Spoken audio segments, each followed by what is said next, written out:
So I thought you guys might like to see something so you could appreciate,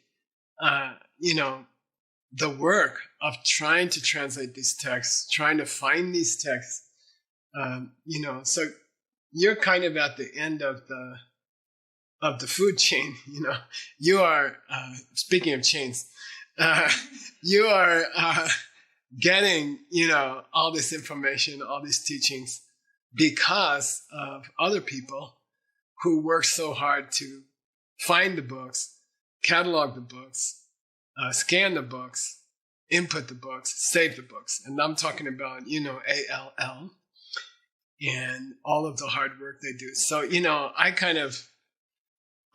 my part is the easy part. I just explained something that I get the book because other people have worked so hard for over 30 years to find these books and to bring me books.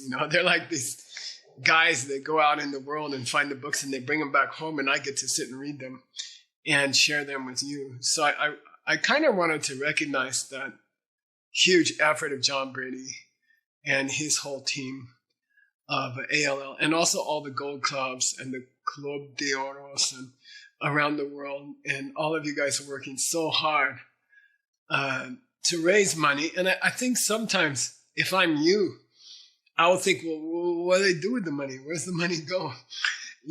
And I thought you would appreciate seeing how your donation became this class. Okay, so first of all, the donations made 22 years ago.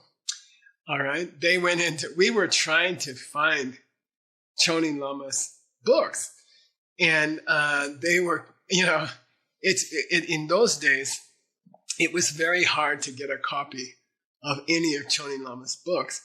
And my teacher showed me one book of Chonin Lama, and I was like, wow. And I studied. He has 250 books like this. Come on, Rinpoche, give them to me. He's like, no, you can't get them. And I was like, what do you mean we can't get them? He says, we made a mistake. And I'm like, who's we? He says, my monastery, Saramay, we made a mistake. I'm like, well, what's the mistake? He says, we didn't want other monasteries to get Chonin Lama's books because then we could win all the debates with the other monasteries. So we kept all of Chonin Lama's books very carefully. I'm like, well, what happened? He said, well, we kept them in the library. And I'm like, well, what happened to the library? He says, well, during the Cultural Revolution, the library was bombed and it all burned up. Every copy burned up. We made a boo-boo. We put all the copies in one place so nobody else, probably that's the karma, right? So nobody else could get them. And then they all burned up, and then we ran away.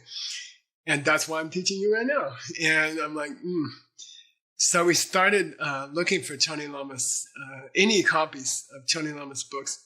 And finally, Jason Dunbar, who was a great ALL early worker for ALL, he went to Tibet and he went to Chonin Monastery. And he begged for scans of Chonin Lama's books, and he got them, okay? And he got all of them. And I'd like to show you one here.